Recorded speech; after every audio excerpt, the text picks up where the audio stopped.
పోయింది పోయిన తీసి పక్కన ఉన్నది.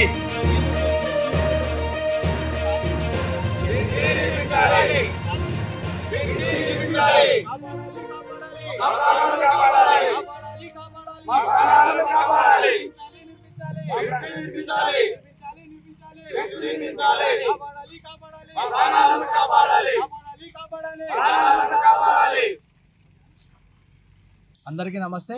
నా పేరు విజయ్, బండవేదిపల్లి. ఇక్కడ స్థానిక బండవేదిపల్లి ఉంటాను. అయితే మరి మా పాలమూరు పట్టణం యొక్క అభివృద్ధి విషయంలో ఏం జరిగింది అంటే, ఒక నేషనల్ హైవే రాయచూర్ రోడ్ ఉంది, 167 రాయచూర్ రోడ్ ఉంది. ఇక్కడ నేషనల్ హైవే 44 ఉంది. ఆ రెండింటికి కలపడానికి ఒక భారత్మాల అనే ప్రపోజల్ ఇంతకుముందు పెట్టినారు. అదే దాన్ని ఏం చేసిండ్రంటే, ఒక చించోలి రోడ్ అని చెప్పి మన పాలమూరు బైపాస్ని ఇక్కడ పనులు ప్రారంభమైనాయి అన్నమాట. అంటే దాంట్లో ఏమైంది అంటే, ఎప్పుడైతే దీనికంటే ముందు ఏం జరిగిందంటే, 2004లో మన పాలమూరు అనేది ఒక గ్రేటర్ మున్సిపాలిటీ లాగా చేయడం జరిగింది.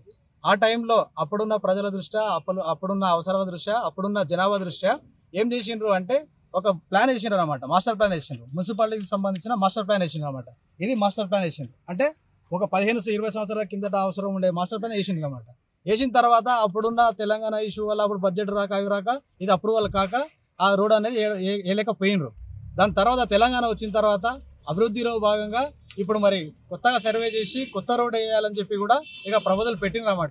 ఇదే విషయమై ఈ బైపాస్ కోసం ఏం చేసిండ్రు అంటే, అక్కడ గుట్టలు ఉన్నాయి కదా, ఆ గుట్టలున్న బ్యాక్ సైడ్ నుంచి ప్రపోజల్ అనేది తీసుకోవడం జరిగింది. ఎందుకు జరిగిందంటే, 15 సంవత్సరాల్లో పాలమూరు పట్టణం అనేది చాలా అభివృద్ధి చెందింది. అప్పుడు 20 సంవత్సరాల కిందట ఏమైంది, ఇదంతా మొత్తం వ్యవసాయ భూములే ఉండే కాబట్టి అందరూ కాయ కష్టం తీసుకొని, లేకపోతే బర్రెలు పశువులు అందరూ ఇక్కడ మెప్పుకొని ఇక్కడ ఉండేవాళ్ళు అన్నమాట. దాని తర్వాత 20 సంవత్సరాల తర్వాత ఆ పట్టణం అనేది అభివృద్ధి చెందిన తర్వాత ఇక్కడ మొత్తం దాదాపు అన్ని ల్యాండ్స్ కూడా ప్లాట్ల దాకా కన్వర్ట్ చేయడం జరిగింది. అదే విషయంలో చాలా మంది కూడా పొట్ట చేతులు పట్టుకొని రూపాయి కూడా పెట్టుకొని కూడా వాళ్ళందరూ ప్లాట్లు కూడా కొనడం జరిగింది. దాని తర్వాత ఏం చేసిండ్రు అంటే, ఏదైతే చించోలి రోడ్ అనేది శాంక్షన్ అయినప్పుడు దానిపైన నేషనల్ హైవే అథారిటీ వాళ్ళు చేసిన మిస్టేక్ ఏంటి అంటే, 100% వాళ్ళు 100% జెన్యూన్గా మాత్రం ఎంక్వైరీ చేయలేదు. కొంతమంది నాయకులు, లేకపోతే కొంతమంది అధికారులు, లేకపోతే కొంతమంది ఏదో పర్సనల్ వ్యక్తుల పేరు ఉన్నటువంటి వ్యక్తుల ప్రెషర్ వల్ల ఏదైతే 20 సంవత్సరాల కింద వేయాల్సిన రోడ్డుకి ఇక్కడనే ఇప్పుడు 20 సంవత్సరాల తర్వాత కూడా ఇక్కడనే ఫైనల్ చేయాలని చెప్పి, వాళ్ళ భూముల కోసం, వాళ్ళ భూములకు రేట్లు పెరగాలని చెప్పి, వాళ్ళకి అవసరాల కోసం వచ్చి మళ్ళీ ఇక్కడనే ప్రపోజల్ పెట్టి ఇక్కడ శాంక్షన్ చేయించుకోవడం జరిగింది. సరే, జరిగిన తర్వాత కూడా ఒకసారి నేషనల్ హైవే వాళ్ళు ఏం చేయాల్సిందంటే, ఈ హైవే అయితే ఏదైతే ప్రపోజల్ ఉందో దాని ప్రకారము ఏడైతే ఫ్లైఓవర్లు అవసరము, ఏడ అండర్ పాస్లు అవసరము, ఏడ చౌరస్తాలు అవసరము అనేది ఒక 100% జెన్యూన్గా మాత్రం చేయలేదు. నామమాత్రంగా గుడ్డిగా చేసి పడేసి ఈరోజు ఇక్కడ కొన్ని చౌరస్తాలు అయితే స్కిప్ చేసేసి కొన్ని రోడ్లు అనేది బ్లాక్ చేయడం. నిర్మిస్తే ఇక్కడ ప్రమాదాలు అనేది తగ్గుతాయండి. 100% ప్రమాదాలు ఏంది అంటే, ఇప్పుడు ఏదైతే ఇప్పుడు నేషనల్ హైవే నుంచి రాయచూర్ రోడ్ నుంచి నేషనల్ హైవే NH44కి మాత్రం లింక్ రోడ్డుగా ఇక్కడ బండవేదిపల్లి నుంచి తాటికొండ కానీ, అల్లిపూర్ కానీ, గాజులపేట కానీ ఒక లింక్ రోడ్ ఉందన్నమాట. ఎప్పుడైనా రాయచూర్ రోడ్లో ప్రాబ్లం అయితే, లేకపోతే నేషనల్ హైవేలో ప్రాబ్లం అయితే అక్కడ ట్రాఫిక్ మొత్తం ఇక్కడ నుంచి తరలించి ఆ ట్రాఫిక్ క్లియర్ చేయడం జరుగుతుంది అనమాట. ఇప్పుడు నుంచి కాదు, ఏళ్ళ నుంచి జరుగుతుంది అది. మరి అంత పెద్ద రష్ ఉండేటువంటి ఈ రోడ్డుని ఈరోజు బ్లాక్ చేయడం వల్ల ఏమవుతుందంటే, యూటర్న్ తీసుకోవడం అనేది ఆ ముందర ఓపెన్గా యూటర్న్ పెడతారంట.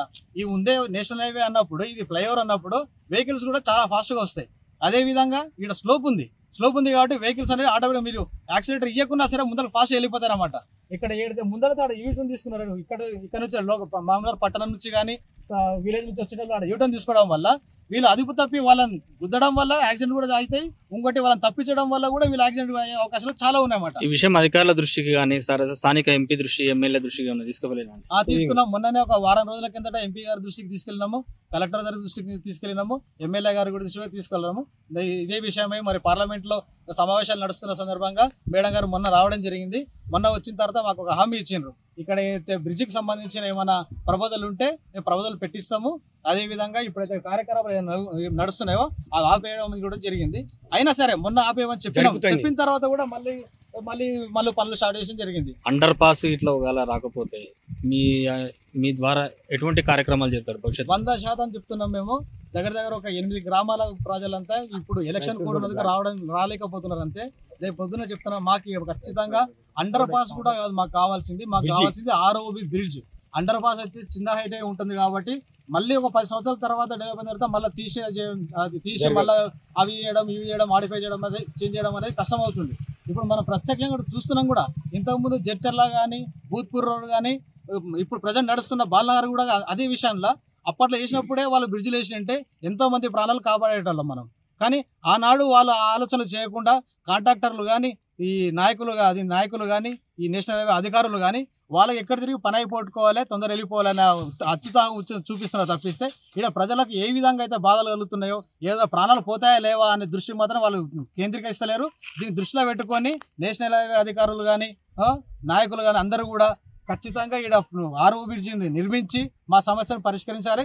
ఒకవేళ మాకు కూడా ఆర్ఓ బ్రిడ్జి లేకుండా మాత్రం చేస్తే మాత్రము 100% అని చెప్తున్నా కదా, ఎంతమంది భవిష్యత్తులో ఎంతమంది చనిపోవడానికి కారణమయ్యే ఈ రోడ్డు కోసము మేము ఖచ్చితంగా మా ప్రాణాలు పోయినా సరే నిరాహార దీక్షలు చేసి మరీ ఈ బ్రిడ్జి సాధించే వరకు మాత్రము ఈ విషయాన్ని మాత్రం వదిలిపెట్టాలని చెప్పి మీడియా ద్వారా అందరికీ కూడా నాయకులకు అధికారులకు అందరూ కూడా మేము హెచ్చరిస్తున్నాం. మీకు వార్తలు రాయడం, విశ్లేషణ చేయడం వచ్చా? అన్యాయాన్ని ప్రశ్నించడం తెలుసా? ఇంకెందుకు ఆలస్యం? క్యూ న్యూస్ మిమ్మల్ని ఆహ్వానిస్తుంది. ఉమ్మడి ఆదిలాబాద్, వరంగల్, కరీంనగర్, నిజామాబాద్, ఖమ్మం, మెదక్, రంగారెడ్డి, హైదరాబాద్, మహబూబ్ నగర్ జిల్లాలకు రిపోర్టర్స్ కావాలను సంప్రదించవలసిన ఫోన్ నెంబర్ 8688926084.